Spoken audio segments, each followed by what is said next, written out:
Recovery Sort Of is a podcast where we discuss recovery topics from the perspective of people living in long-term recovery.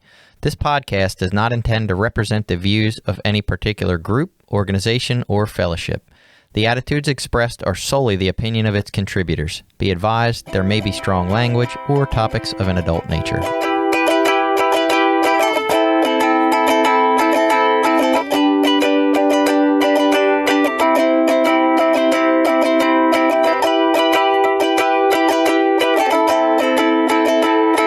Welcome back to Recovery Sort Of. I'm Jason, a guy in long-term recovery. And I'm Billy. I'm also a person in long-term recovery. And we're talking about Tradition 4. Each group should be autonomous except in matters affecting other groups or NA as a whole. I'm not going to lie, sounds awful boring, so bear with us. Yeah. I'm like putting on my super excitement to try to make it not sound as terrible as it does. Honestly, this just seems like the most ridiculous say-nothing tradition on earth. Because, so each group should be autonomous except in matters affecting other groups or NA as a whole. Basically saying every group can run itself and nobody can tell it what to do unless it affects everybody.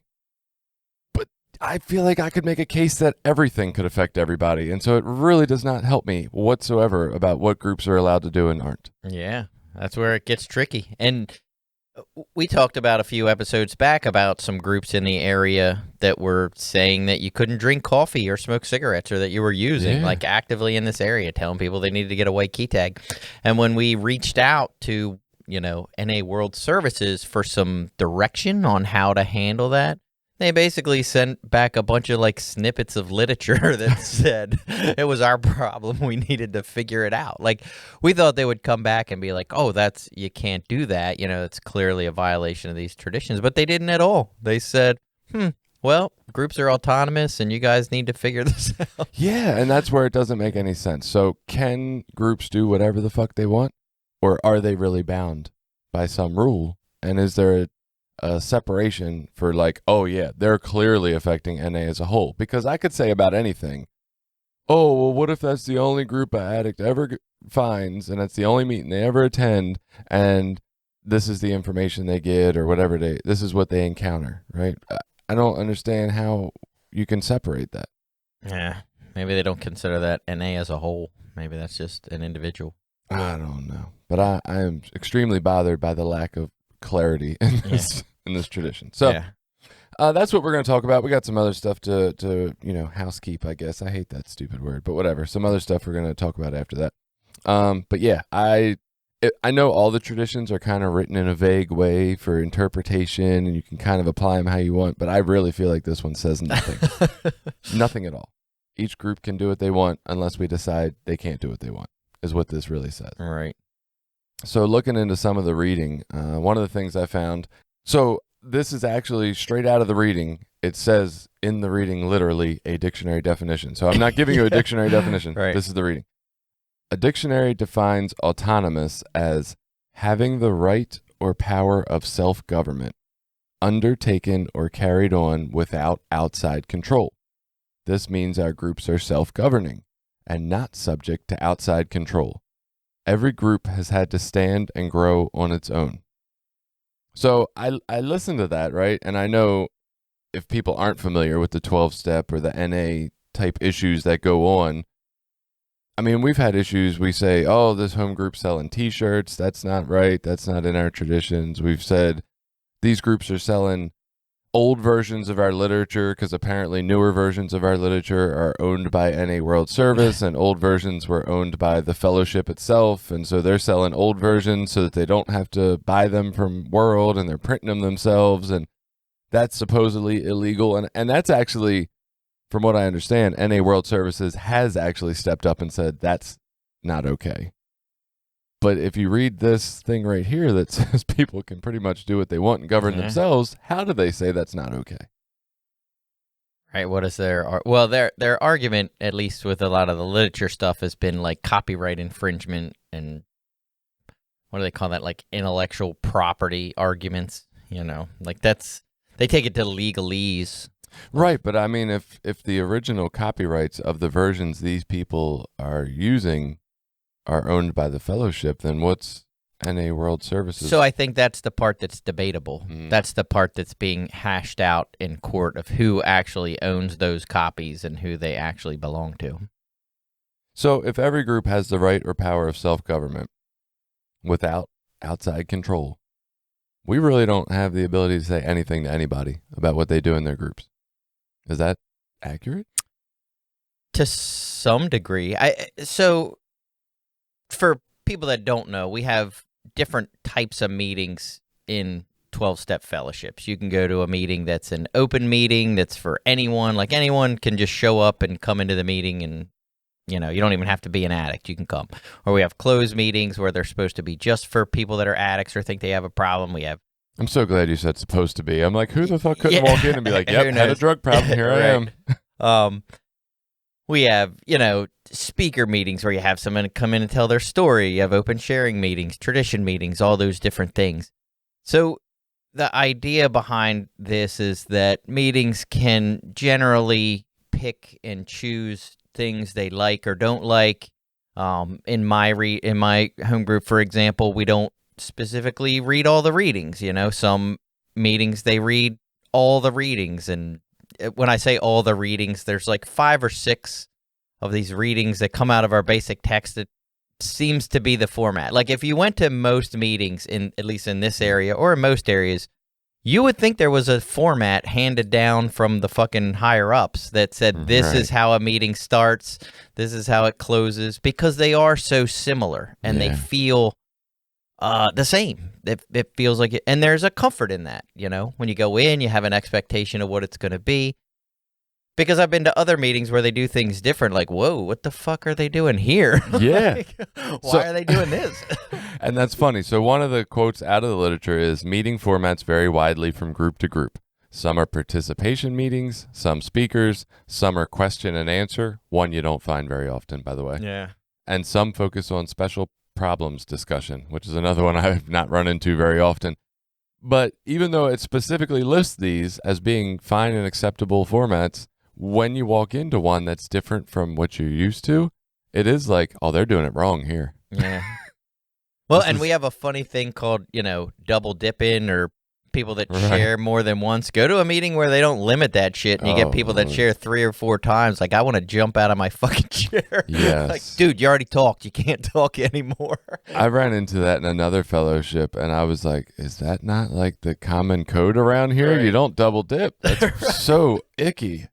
So even though we don't have set, formats, there is a general way that you feel like most meetings are supposed to run, and that does create a type of uniformity, or this is just what we do because that's what everybody else is doing. Right. And I think this tradition reminds us, like, we don't have to do that. You know what I mean? You can have a different type of meeting. You can do, basically whatever you want, as long as you're a couple of addicts getting together to follow the traditions, follow the steps, and try to stay clean. That's really all you need to have a meeting. I think my home group's going to go to a nudist home group. I think that's going to be our new rule. And we're going to bear it all. Yeah, Sick as our secrets. there you go. Well, and to make it current, so I know of a group right now, I guess I can say it's my home group, where we meet each week and no one wears masks. Or, I mean, you can if you want to. Right. I mean, you don't have to not. Well, I mean, we don't make you take it off. Take your mask off. But when you go in, 90% of the people in the meeting are not wearing masks. And that, if I understand correctly, and I'm going to just say, I think that's illegal. I think we're, I'm not even sure, at this point, if that's legal or not legal. But the point is, that's very rare. Now, most meetings that are inside, if you go in, you have to wear a mask. It's uncomfortable. You know what I mean? I think it's uncomfortable. It's not terrible, but it sucks sitting there in a mask. Can you break a law and not break a tradition? Is that possible? Oh, yeah, I would think so. You think? Yeah. I don't know. I mean, if you have a, what's that, like a restraining order or something against someone else, and you shouldn't be going to that meeting, the traditions aren't going to tell you shouldn't go to that meeting. I would think the spiritual principles of the tradition somehow incorporate following the Some law. way or another, we could make that work out. I would think that, like, the spiritual principles would be follow the law of the land somehow. I just ain't in anything I ever read. Oh man, it's got honesty, acceptance, surrender. Like something's got to be in there. I don't know. I ain't thought it through real well, but Yeah. I mean, that's just one that I think of as, as something that's come up, or, like say, what about like a fucking fire code where you have a building that's overloaded with too many people? I mean, is that violating a tradition? Is that affecting NA as a whole? I mean, because I've been to meetings where there's way too many, not actually in the COVID time, but before. I mean, we've done some traveling around, and we went to meetings out in California where there were like hundreds of people crammed into rooms with, people standing around. All the chairs were full, and it was like, this is not safe. there you go. If you ever wanted to wipe out NA, fires. That's how you do it. Yeah. People would never get out. So I don't know. I just feel like it would fit in there somewhere. Like that's got to affect NA as a whole if we're losing our ability to meet. If our primary purpose is to help the still suffering addict, and that's the group's only goal, and you lose your meeting place, you can't do that. And so I would think following the rules would have to fit in there in order to keep your meeting place. Oh, you just get a new meeting place. People do that all the time. If you keep not following the rules, you're going to keep losing it, though. Oh, you find a place that doesn't care. The park. Who knows?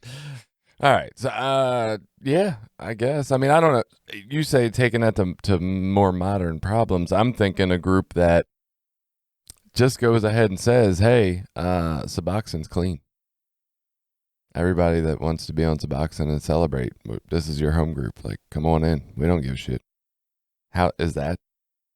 Is that okay?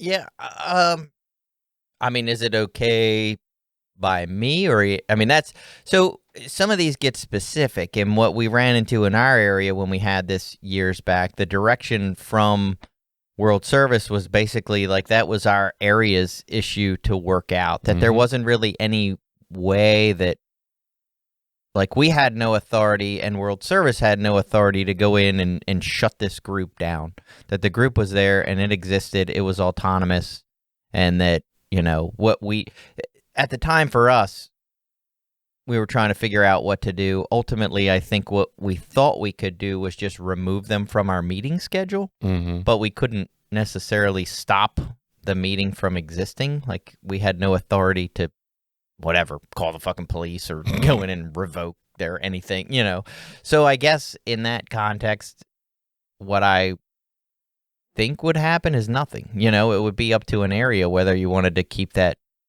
group on a schedule or whether you wanted to continue to support that group or how you would do that. Did you have safeties in your elementary school? Like some of the older kids wore these like orange cross strap people, and they were the safeties. I picture like NA safeties walking into that meeting and like revoking their NA access.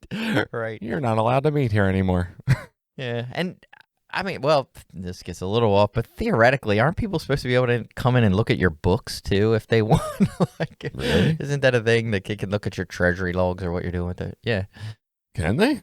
That's what I've always heard. Never heard that. Yeah, that's what I've heard. Anyway, it gets into that. Like, who the fuck is in charge? Who gets to decide who's in charge or who has the right to decide what's right or wrong? All this shit is just so not laid out clearly.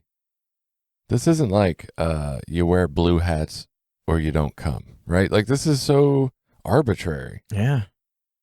And I think most of our fellowship is, so we generally talked a little bit about this a week or two ago. Jason and I don't think it was on the podcast, but I think people are shocked when they find out that NA is just a bunch of fucking addicts getting together and making up some meetings. Like, we don't have, we have some titles that we give to people, but they're just other addicts. Like, we don't go out and hire professionals on how to do outreach or how to do H&I meetings in hospitals and institutions. Like, we just get together as addicts and we talk about it and try to figure it out. And unfortunately, that comes with a lot of stumbling blocks, a lot of mistakes. But in that light of like, we're just a bunch of people putting together this crazy shit on our own, and in the light of, man, there's no real definitive answers in steps or traditions. It's very much interpretation and how you want to look at it. we got some people who argue this shit like it is gospel and they want to bludgeon each other over it. Oh, yeah. And that's like baffling when you realize how little clarity there is in it. Like, what are you really arguing? I was one of those people for a long time. And I not, didn't want to own it. I mean, yeah, right. And part of it was some obviously self-righteousness because I think that I'm right. But there was also a passion and what felt like a responsibility to try to protect, Right. the fellowship and the program and what it represents and what it did for me in my life. And now I'm just as passionate about what the program does for me in my life, but I'm more understanding of like kind of to each his own. Like this works differently for different people, and if you can come in and not really work steps but stay clean and find a home here and your life gets better, who the fuck am I to judge that? You know what I mean? Like, why is it my place to tell you you're doing it wrong? Like, As a guy who likes to be right, I argued frequently that I was, because I thought my understanding was very, very good of all this, right? And looking at it now, I'm baffled at how I could have thought there was a right way, because all this shit could go 46 different ways, and they all meet the Yeah. criteria of the words in the traditions and the steps. And I'm like, what kind of idiot thinks they know the right way when there's a billion right ways, obviously? Like, then this goddamn tradition doesn't say anything, and it really bothers me. Right. I like rules and laws, apparently. I don't know. I like order, and this just feels like chaos to me. Yeah, a lot of people do. I mean, we want a clear, definitive, black and white, right or wrong answer on things. And, the more we dig in, the more we realize there isn't really right or, what helps one person might not help somebody else. And like my home group, I know it's not the most popular meeting for a lot of people. There's a lot of people that come there and be like, dude, that fucking meeting sucks. Like there isn't really recovery going on there. But there's a group of people that go there every week that love it. Like that's what their recovery is. And you can make judgments about whether you think that's good or bad or right or wrong. But those guys are staying clean. Their lives are getting better. They're trying to follow the program, I'm going to say to the best of their ability. Maybe, like they're trying to live this and apply this in their life. And people are there, going there, staying clean. Does that mean it's for everyone? No. This tradition tells us it doesn't have to be. It can be exactly what it is, and that's okay. It's not enough for me to choose between what's the right path forward and the wrong path forward. I need the rightest path forward. I'm trying to pick where to go to on vacation this summer right now. And there's like 84 spots. And I'm like, I don't know which one's better than the other. Like they're all probably great, Right. but I don't know which one's the best. I got to Yeah. find the rightest of the rights. And this tradition reads to me, hey, do whatever you want. It's great until Yeah. it's not. Right. What the fuck does that mean? Right. It means nothing. Well, we were in a meeting the other day where in their format, they said something that was fucking wrong. Like they said, this reading comes yeah. out of our basic text, and it does not. And both of us kind of looked at each other and chuckled because they read something that isn't in basic text, and they said it was, and then they read it anyway, which is something I don't particularly care for myself, But it's amazing, and I don't know. Does that group have? I guess they have the right to do that. Neither of us went and fixed them, so they must be okay to do it. Well, and not only did they read that, but then they used it to mean or symbolize one particular thing, not the actual original meaning Right, behind not the- it. yep. And they all broke the original meaning behind it. Nobody cared. They were like, yeah, alcohol, heroin, whatever. Yeah, and that's the right. point of it. Yeah, so, whatever. Yeah. It was a good meeting, though. Yeah, but I guess that group has the right to do that, Do they? Do they have the right to say that that's from the basic text when it's not? They did. They did. But did they have the right to? Right. So what if you don't have the right to do something and you still do it? Did you have the wrong to do it? Like what the fuck does that mean? Well, you didn't have the right. Yeah. You still did it. But the other cool thing for my experience of recovery has been like traveling around the country and going to meetings in different areas, and just experiencing different stuff, meetings in different places and in different, and when I say different places, what I mean are facilities or churches or whatever, there becomes all these weird,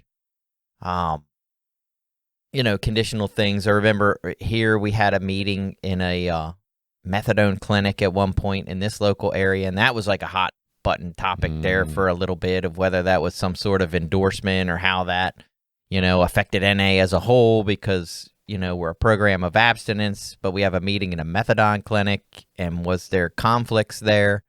And again, ultimately, I guess this tradition won out because the meeting existed there for a long time. It's not there anymore. That methadone clinic closed or moved somewhere else. And you ever the been to a meeting's not meeting that was scheduled in somebody's house? Bet that would be weird. I have not been to a meeting so it was in a house, but the house was owned by a church. So it didn't feel like you were walking into a church, though. It felt like you were walking into somebody's basement, and that's what it was. It was like the parish or the rectory house, whatever you call it, that I guess the pastor or priest lives in. It was that house, but in the basement, they had like a meeting room, but it definitely felt like it. I mean, when you showed up there, it was a fucking house, and you were pulling in somebody's driveway. I mean, technically, that's what we're in right now, and they definitely have meetings here, and we've both been to a meeting in this basement of this house that we were sitting in. But I just think it would be different if it was somebody's house. Yeah. Well, and that was, I mean, the fucking people lived upstairs. Like, there was people living upstairs as their home, the pastor of the church and stuff, and so you had to kind of, I don't want to say watch your language or anything, but it was like, hey, we're in someone's home, be mindful. I've met in some weird spaces. I can't think of any super awkward, though. I'm just picturing the schedule because it'll say, like, Grace Baptist Church, this address, and it would be like Joe's house. So that, you reminded me, there was a meeting that was meeting up in a diner for a while. That was pretty controversial that's weird. Yeah. It's not very anonymous. No, and the diner place said you had to buy stuff. Ooh. You had to buy something to be at the meeting. So, and it ended up being a temporary thing. It was a case where I guess the meeting, whatever facility or church they were in, closed or moved or whatever. So they were in the process of trying to find a new place. And in that process, they said, well, we're just going to meet at this. I can't even remember the name of the, but I went there when the meeting was in the fucking diner restaurant. Like, it was a little weird. You were sitting in booths in like this back room, and I don't know how somebody there knew a manager or knew somebody, and you could just order coffee. I mean, and they didn't it wasn't like a fucking 2-drink minimum or nothing when you got there. It was just, if you had 15 people sitting around, like, people had to buy stuff, and a lot of people just got coffee and nobody cared. I mean, it wasn't a huge deal, but it was a little weird. That was definitely weird. We'd like to welcome you to the Sunrise Diner meeting of Narcotics Anonymous. Yeah. There is a 2 coffee or piece of pie minimum. And see, me, like, I love the autonomy of things. I like weird shit. So I went just for the, like, people were bitching about it. I'm like, I got to go check that out. So I got to go be a part of that. I mean, how could we tell them they can't? Because Tradition 4 says they're autonomous, right? Yeah. Are they affecting NA as a whole? Is there a tradition that says you can't be forced to buy something to come to a meeting? Yeah, right. I don't know. I don't think there is. Charge admission? Can we? We do it for conventions. We say it's whatever, not mandatory, but we still charge admission. Oh, it's definitely a mandatory admission. You got to wear that goddamn necklace to tell them you bought it. Yeah. And then people get into the argument, that's different because it's a convention, not a meeting. I don't know. Ooh, I'm going to start a home group with an admission price. Right. Waived for anybody that, doesn't have the money. My home group's called the Cecil County Convention of Narcotics Anonymous. It happens every week, and there's a $5 admission. Here, have a necklace. Yeah, right. All right, so another thing I read. We need to use the home group money to hire speakers. Yeah, because that's what they do at conventions. And hire speakers. We'll pay to put them up overnight. Yeah, right. Because they're out of area. Yeah. So the next reading. A Narcotics Anonymous group is any group that meets regularly at a specified place and time for the purpose of recovery, provided that it follows the 12 steps and 12 traditions of Narcotics Anonymous, which all are ambiguous and don't fucking say anything for a fact. So the only thing I found interesting in there was that it says it's a Narcotics Anonymous group is any group that meets regularly at a specified place and time, because there is now apparently an argument in the NA folds of whether virtual meetings are groups. Yeah. And I don't see where they have a leg to stand on in that argument. Of course they are. I don't. Yeah, it's weird, and I know some years back. I mean, before all this pandemic stuff, like that was a ongoing debate. I mean, you couldn't go on NA World Service and find Zoom meetings or online meetings. Like they didn't exist. You were not Right. on, na.org/meeting if you didn't have a physical place and location. Like that did not exist 3 years ago. But that doesn't make any sense because the internet is a physical place. It doesn't. And that's what's hilarious is like, but up until this pandemic, people were like, well, that's not a meeting because it doesn't have a place. And yeah, it was like, that was a thing that didn't exist. And I thought about that because we did some traveling and it was very hard to find meetings. And I mean, had online meetings back then been like they are now, like easy to find and pretty much like a normal meeting. You still wouldn't like, have went. Yeah, I probably still would have skipped it. I mean, like I'm too busy. I don't have an hour to sit and look These at my computer. Online meetings are stupid. That's what you just said.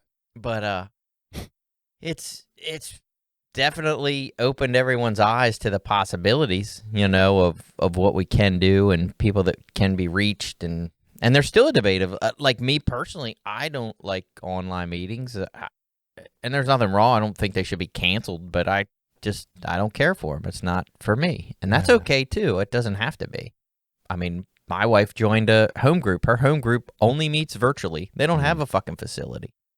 They meet at www. Right. That's the location. Right. Yeah. I don't know. I don't get the argument.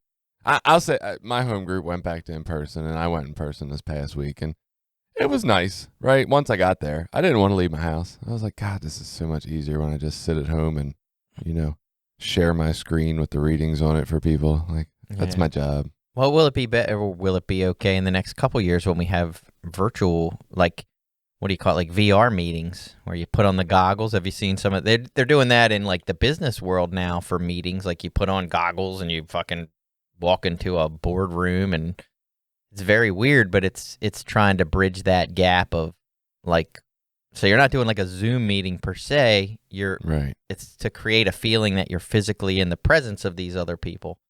Very weird. Yeah, I want it to be like the holograms in the Jedis, right? When they had their little Jedi council or whatever, it was a couple people in person, and then the rest of the chairs were just holograms and shit. I'm down. Well, I That just sounds think like a it'd be great meeting. hilarious to see everyone's like avatar. Like I can make myself with big giant muscles. See, and I was thinking big giant breasts.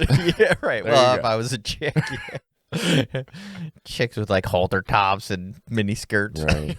So my work uses Microsoft Teams, and we were having a meeting the other day, and apparently there's a view where you can like view together or something, and so it had like the six of us sitting in a movie theater together, and I was just kind of looking at us, and we were all talking. It was really weird, but it was funny as hell. Yeah.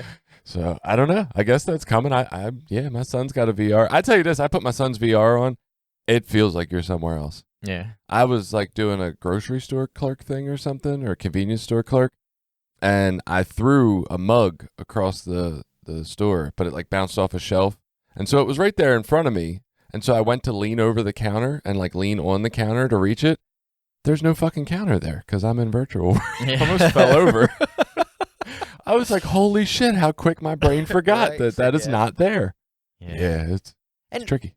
Again, I can't say what's right or wrong. Everybody's a little different. I know for me, like, not directly in-person communication has always been a little bit tough. I mean, I was never a person that was big into phone call, before we had cell phones and all that other stuff. When you had a regular telephone, like, early in recovery, like I wasn't a person that would sit and talk on the phone a lot or make a lot of phone calls other than Right. to say, hey, what are you doing? Can we get together? And then I would get together with my sponsor. So for me, that form of communication has never been all that comfortable, of not like sitting with someone face to face. But maybe the technology gets good enough where you can read, because there's a lot of things that go on in interpersonal communication when you're sitting in physical Yeah. proximity to people. There's facial gestures and raising of eyebrows and moving of hands and all those things. And some people, I guess you'd call it, feed off of that a lot better. And for me, that's a big part of communication. I like that too, but I started getting better at phone calls when I moved up here and had to drive back and forth to Baltimore for a lot. So I would call people, and it like made the time go really quick. And I got to keep some relationships with people in Baltimore that I didn't see so much. And now we've moved into like virtual calls, and so I'll video call my buddy Jack, who I never get to really see. And it's nice. Like it's not something that my brain says you want to do this, but when I do it, I'm like, it's really nice to connect with him, see his face, have an hour chat. And now, I mean, I do fucking video therapy from my closet, so. Yeah, and I know you can get better at those things too, or I can get better at those things. I've done it. I sponsored a guy that lived in Florida at one point, and he put most of the effort into calling and stuff, but he would call, and that just became, like, that was our relationship. That wasn't possible to get together. So we would sit and talk for a half hour, 45 minutes, once every couple of weeks, and then when we did step work, we always did it kind of virtually through FaceTime or voice call or whatever you want to call it. And it worked out. It was different. It was, something I wasn't used to, but I did it. I was willing, and it worked out. Right.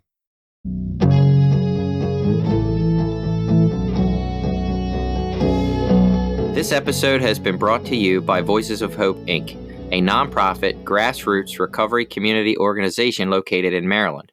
Voices of Hope is made up of people in recovery, family members, and allies. Together, members strive to protect the dignity and respect of those that use drugs and those in recovery by advocating for treatment, support resources, and mentoring. Please visit us at www.voicesofhopececilmd.org and consider donating to our cause.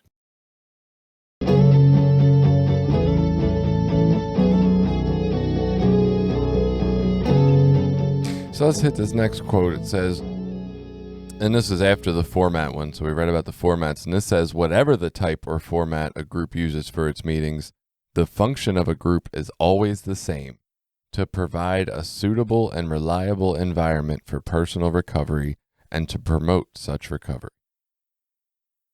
Again, doesn't really tell you how to do that or what that looks like, or if there's only 5 ways to do that and there's 10 other ones that don't do that. Like, I imagine, so for me, I think an environment suitable for personal recovery and promoting personal recovery, the things I've seen that raise my attention to not being that, arguments or fights in meetings, definitely I'm like, this is not good for my recovery. And the other thing that kind of stands out, which is terrible, this might just be my own shit and my own judgmentalness, but like, I get that some people need to come in and share about whatever it is they're going through in their recovery house, this, that, and the other. But when the meeting becomes a bunch of stuff that I just can't relate to and doesn't sound like recovery, sounds like, I don't know. I hate to say bitching or complaining, because I think we all have a right to voice our concerns about things not going well. But to me, there's like a recovery way to do that and a not recovery way to do that, right? And the not recovery way is like avoiding any personal reflection or like, how did I contribute to this, or what can I do about it, or any of that. It's just, oh my God, life treats me terrible, and that's, somebody should fix that for me. And I'm like, yeah, I don't know what that is. But when I hear like a bunch of shares like that in a row, I'm like, this meeting ain't helping my recovery at all. Like, I don't know if this is conducive to a recovery environment. Yeah, but I mean, maybe it helps those people. Maybe. Yeah.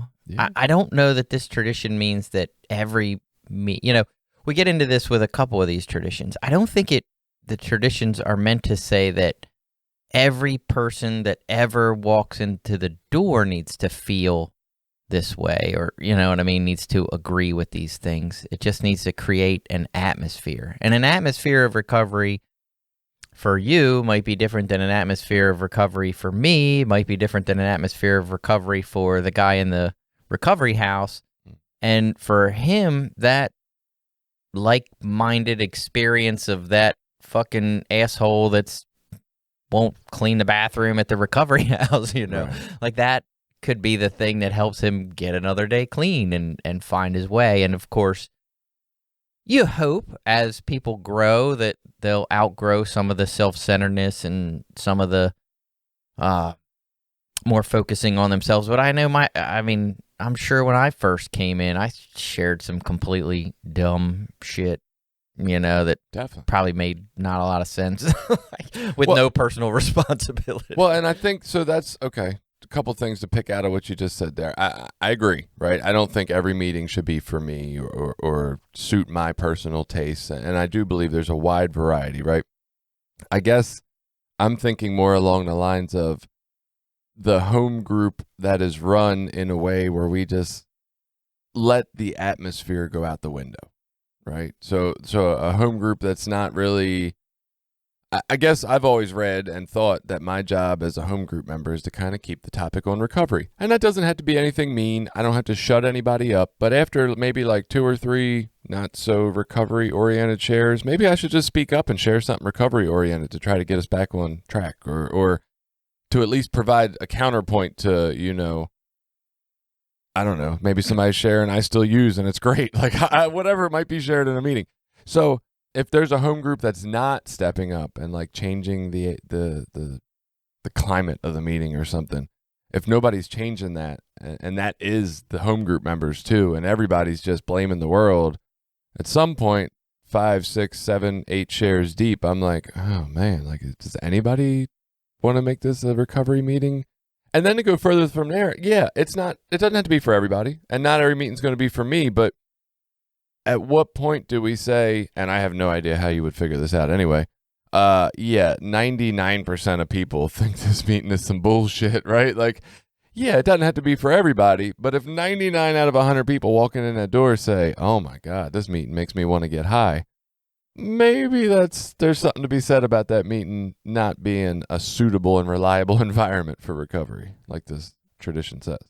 Yeah, but shouldn't we have a place for that 1%? I mean, maybe that 1% goes into those other meetings and goes, what, these fucking guys are uptight and too serious and fucking, this is bullshit. Like, I don't get any of this. I don't function in this.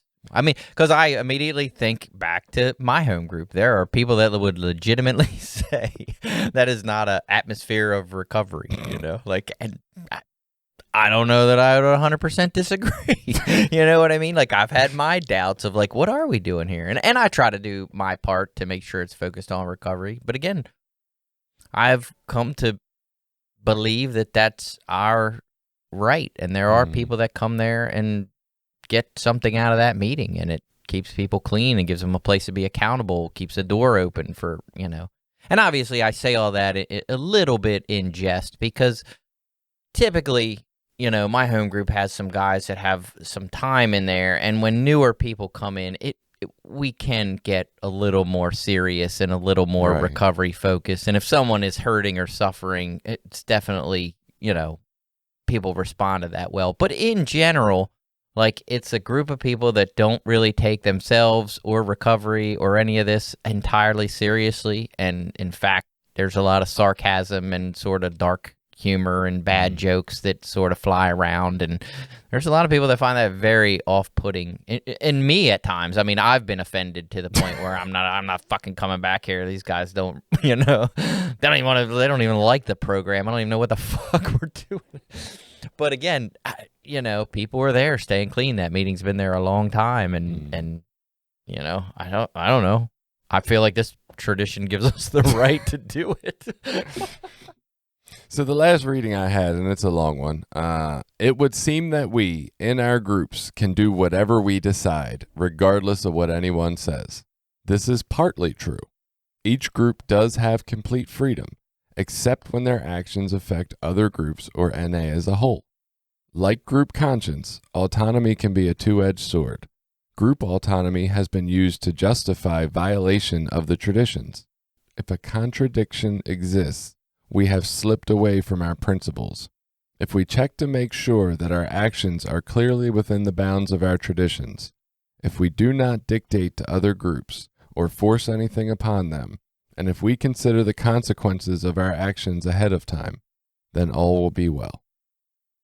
I started reading that and I was like, oh, finally they're going to address this problem. And they didn't. No, not they at all. didn't say shit. So I guess as long as you aren't violating the very clear points that are made throughout the 12 traditions, of which there's like 2. There's like 2 clear points. Like, nobody can sponsor NA, right? The church can't give us money to fund NA. As long as you ain't doing that, you're good. I don't know. We do it all the time, but if you're paying rent at a facility that's $20 a month, the church is fucking sponsoring you. Right. So, I've seen, but that's a side point. That's for Tradition 7. oh, all right. I'm ready for that one. Yeah. I was a member of a home group that didn't even know about the reason why we had to pay rent and didn't pay any rent. I was like, oh, yeah, we got to change that. Well, I think I told you recently there was a meeting that was passing a basket for an outside facility. Oh, yeah. But, you know, the intentions were good, but clear violation of traditions. I'm going to pass this basket for Jen's lymphoma. You're right.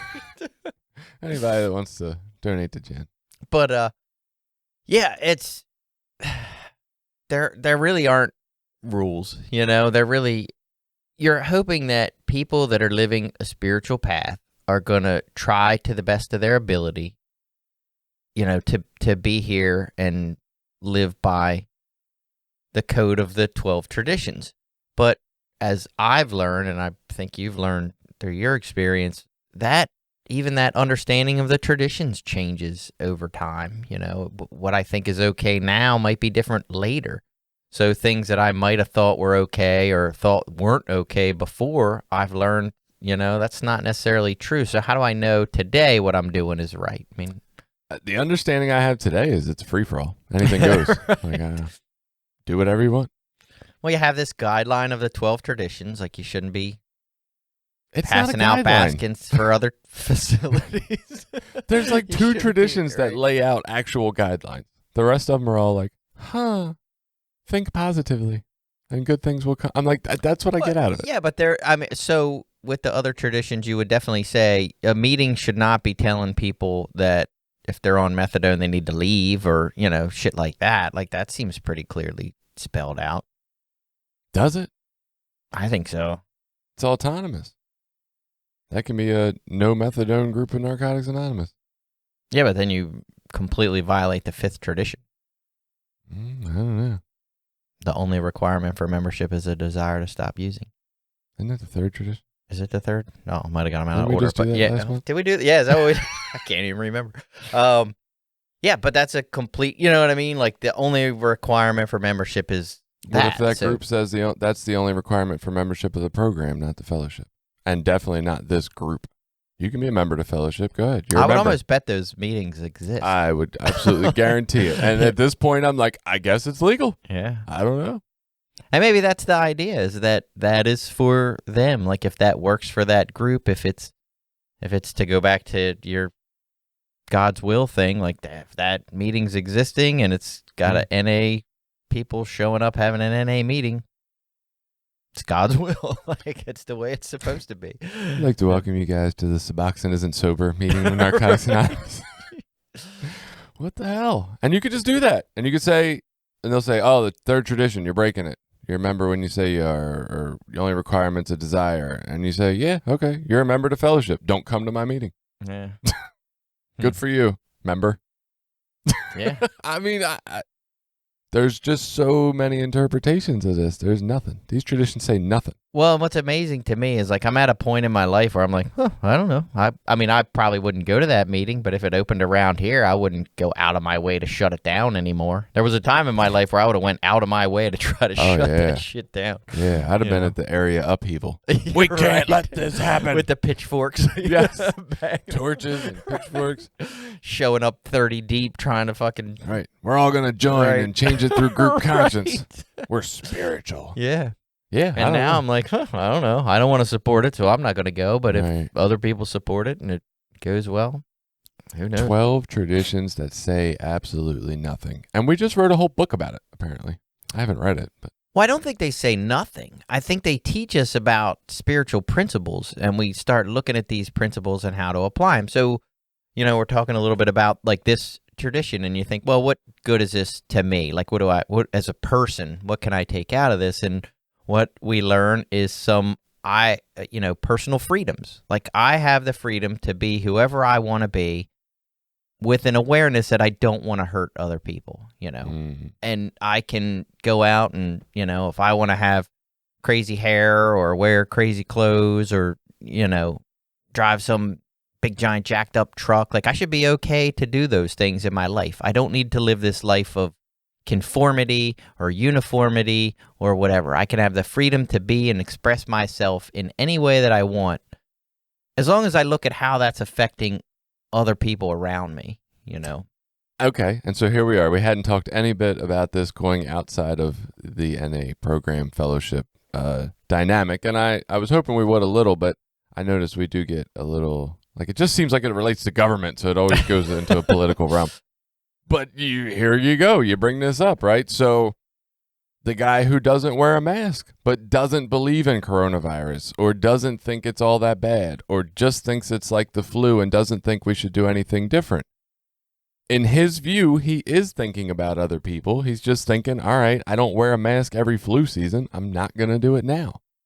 It's hard to not think from the other side of people who have worn masks because we were told that it was, beneficial for all of society as a whole, to not think of that guy as selfish or not following the rules or guidelines. But this tradition kind of does lay it out like you said, like, fuck it. If he doesn't want to wear a mask because he doesn't believe he's hurting other people, then he just doesn't wear a mask.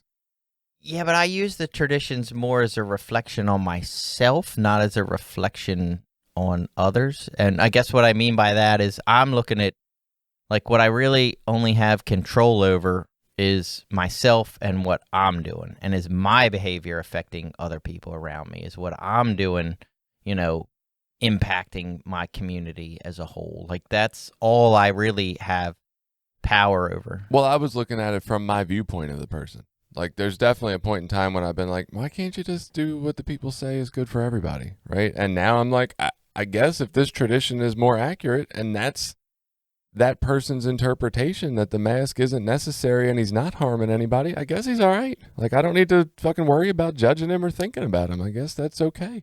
And maybe this is wrong, or maybe it's a coping mechanism for me, but I start to look at a lot of people like that as, like, almost, and this might seem arrogant, but I almost feel sad for those people because I feel like they're uneducated or misinformed, and that there's way too much distractions and shit out there that have them focused on completely the wrong things. Like, they're so kind of lost on their path that they don't see, how a minor inconvenience of wearing a mask out in the fucking Walmart can help people, and it really can't hurt people.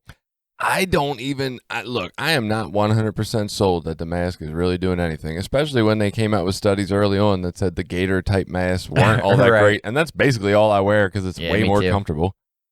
I don't know, but I guess to me, just the chance that it's positive is worth it. Right. Like, I don't know. And so that's, I guess, back to what you're talking about is like, if I'm focusing on me and my behavior and what I'm doing, I mean, obviously we look at other people and we can't help but have feelings about what other people are doing. I mean, if a guy's standing out on the corner with, a racist sign, obviously I'm going to think, what a fucking asshole. Or, you know what I mean? If there's a person that's whatever, doing some other horrible thing, cussing out a lady in the grocery store, obviously I can't help myself to think like, that is a terrible human being. I mean, those things are going to happen.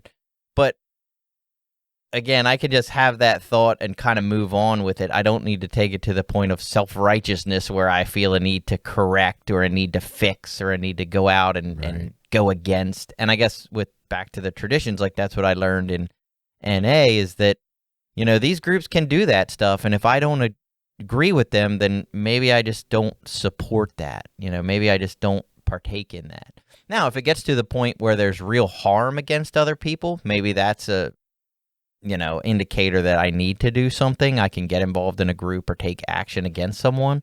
But for some minor offensive differences of opinion, is it really worth getting all upset and angry about? I thought about this last night. We had a little fire out back of my house. It's been a while.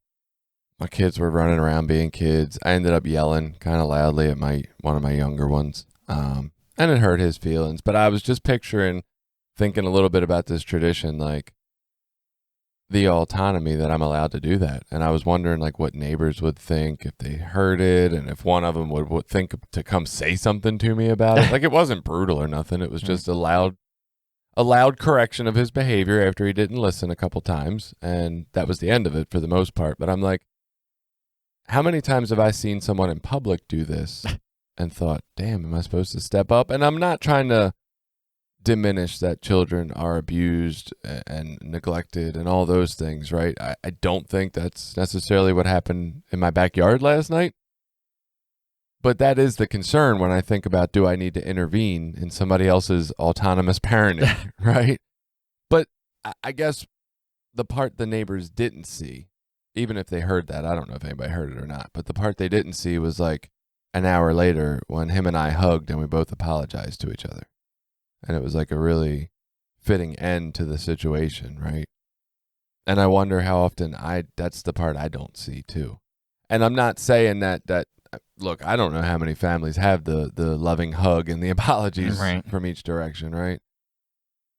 I don't know. It made me think a lot more about the whole autonomy and when do I think I need to intervene and why do I think I need to fix everything?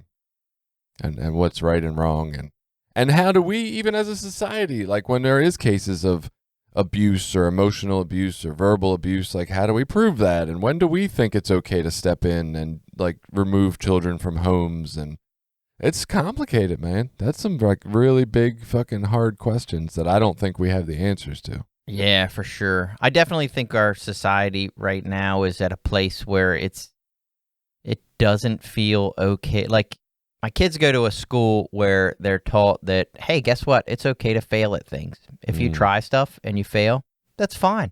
You know what I mean? I mean, they don't breed failures, but Right.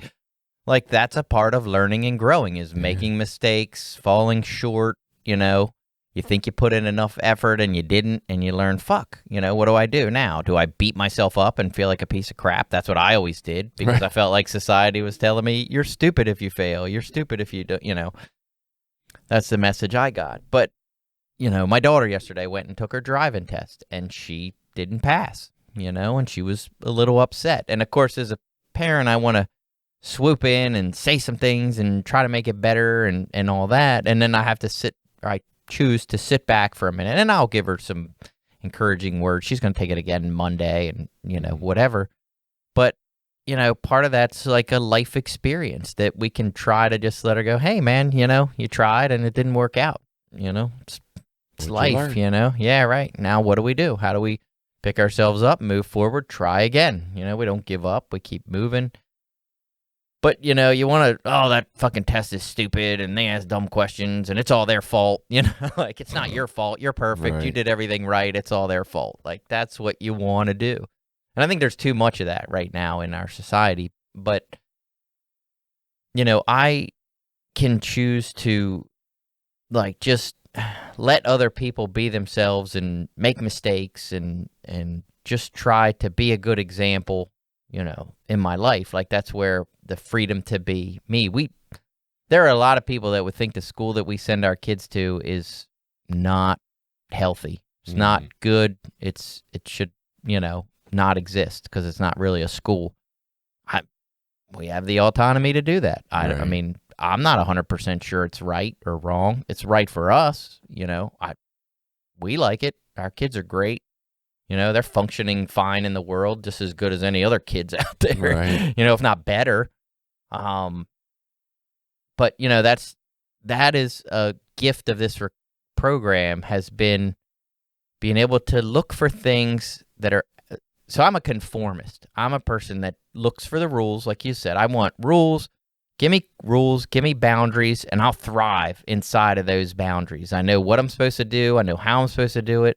But when you start telling me, hey, you can do whatever you want, you can be whoever you want to be, like, I don't know how to function in that shit. I question myself 100 times. What are my values? I don't even know what my values are. But through this, tradition and some of these concepts, like, I begin to figure out, all right, this is something I think is important. All right. Well, I don't think what traditional school teaches is really all that important, according to my morals and values. But yet I'll send my kids there because that's what everybody else is doing. That's what you're supposed to do. That's what the government tells me to do. So that's what I do. No, I do it because it's free. Right. But I've learned that I don't have to do stuff just because that's what everyone else is doing, and we're not harming anyone else, we're not hurting anybody, so we have the freedom to go explore this different thing. Yeah, I don't think this tradition translates well into life, but mostly because I don't think this tradition says anything. So I don't know how I would relate it to anything else. Just be yourself, do what you want, and let other people be themselves and do what they want, I guess. Well, there is another encouragement in there to take some personal responsibility on how is what I'm doing affecting other people, Right. And hopefully if we're in Narcotics Anonymous and we're practicing this program and we're in a home group that wants to rattle some cages or do something different or push some boundaries, we are sort of also looking at the bigger picture of like, how am I affecting NA as a whole? How am I affecting my recovery community? Am I creating an atmosphere? Like, those are questions that we should be asking ourselves. I don't believe this tradition says, yeah, you're a meeting, you can do whatever you want. It says you can do whatever you want, but you really should try to stay within these guidelines and boundaries, you know what I mean, when you're making those decisions. It's like, you shouldn't just throw that shit out and hear the I'm free to do whatever I want part.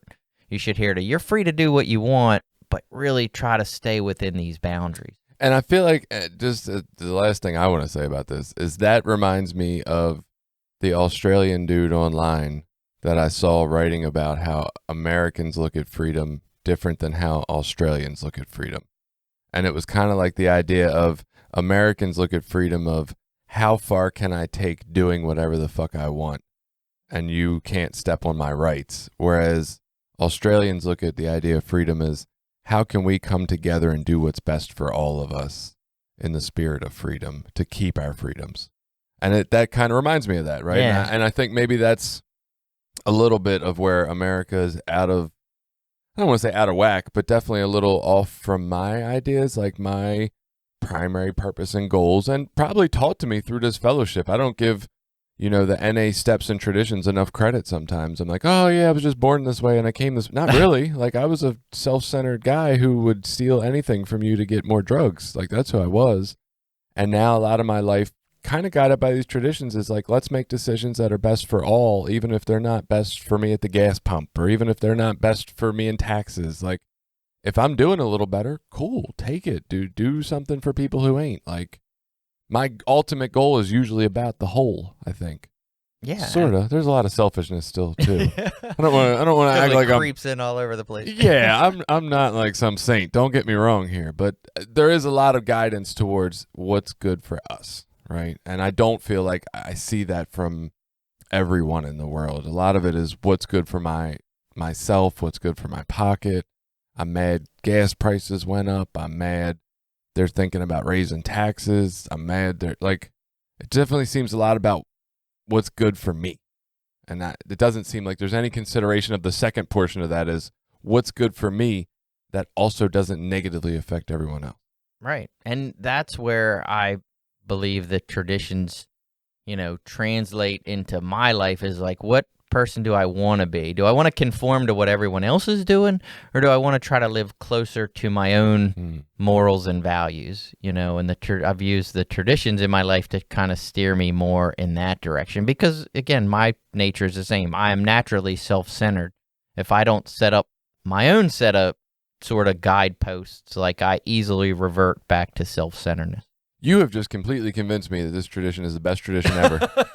Like, that quick, I've changed my mind. You know what? This tradition is great. It's not about the rule of what you can and can't do. That was never the point. And now I get it, and now I love it.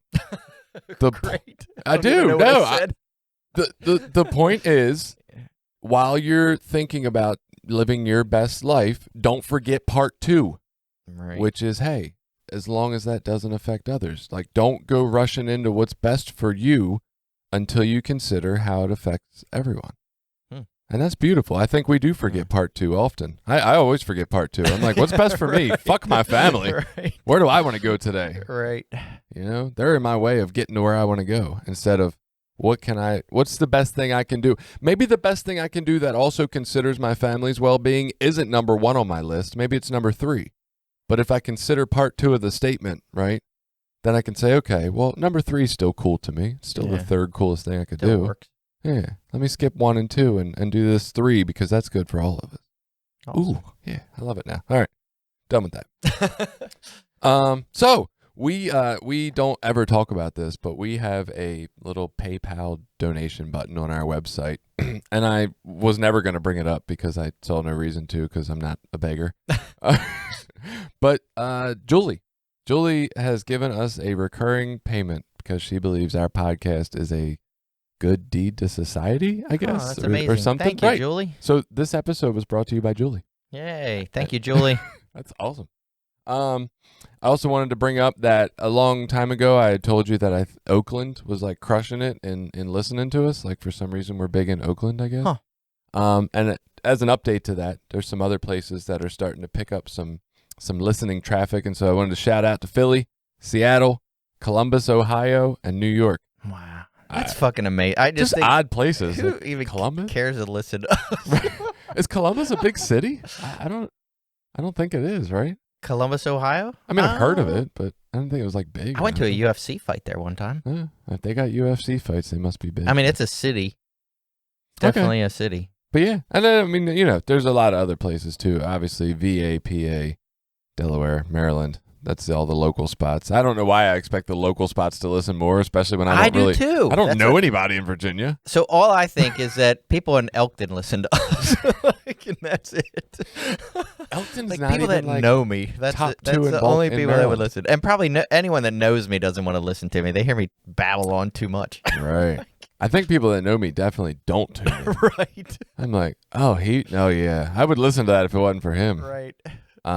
But yeah, and then some people in England and stuff, they're noticeable too. So thank you everybody. Just wanted to give some acknowledgement. We did get a thing of feedback from Austin. He said this was about the humor episode. He said, "Hey guys, I love the new episode, especially because I love humor and think life is too short to not be funny. With that being said, I also know I've hurt people's feelings before and had to make amends because my sense of humor may be different from theirs. So I have to choose my audience wisely so that I don't have to make an amends. If I can avoid making an amends, I'm going to, but I will make an amends when it's due. It took me a lot of time to think before I speak because I used to just spout off anything I thought was funny, which ultimately ended up hurting people's feelings. So the moral of the email is to make sure you know your audience before the jokes." And I think that fits in a lot with kind of where we came to. A lot about the situation, right? I'm with Austin. Do I think I am filtered enough to where I will never offend people? Obviously not, because I'm the one that brought up that topic after I offended someone. But I do think where I'm at now is a whole lot different than where I started, which was just, fuck you if you don't like my jokes. Right. And that's what I was going to say. I think what I take away from that episode as well was, I can make a joke and I can think it's funny, but if it hurts someone I, said it to, is it really a big deal to go, "Oh, I'm really sorry. I didn't mean to offend you. I was just trying to be funny." Or do I need to defend my right to be funny? I heard you say that in there, and I felt like we completely ignored it during the episode, but I did hear it.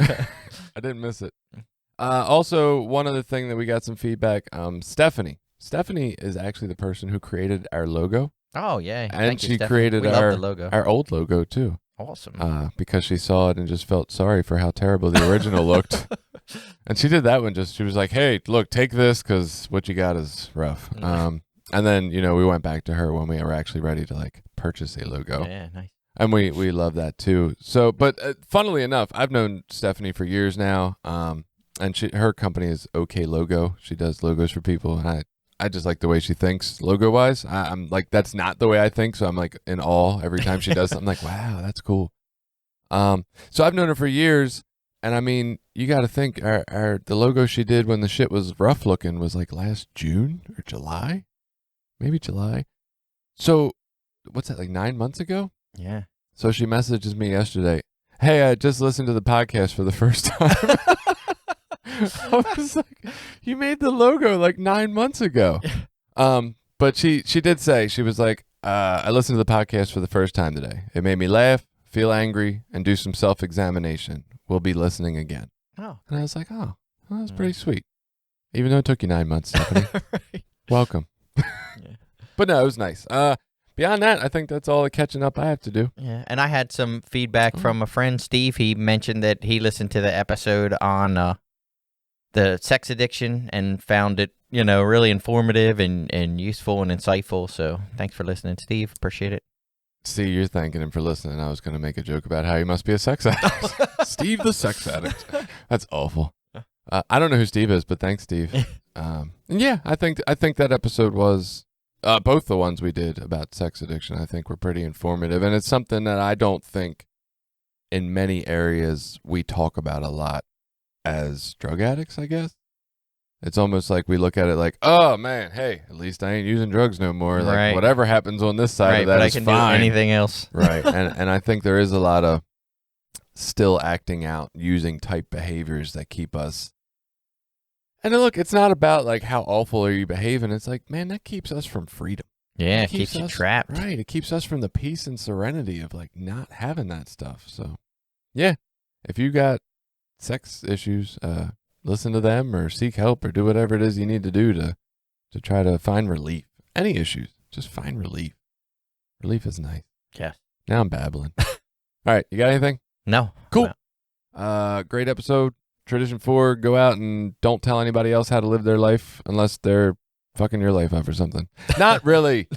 Go out, and every time you think about what's best for me, think about part 2. Does that do well for everyone else as well? Right? Okay. See you next week. Bye. Share this podcast with people in your life who might enjoy it.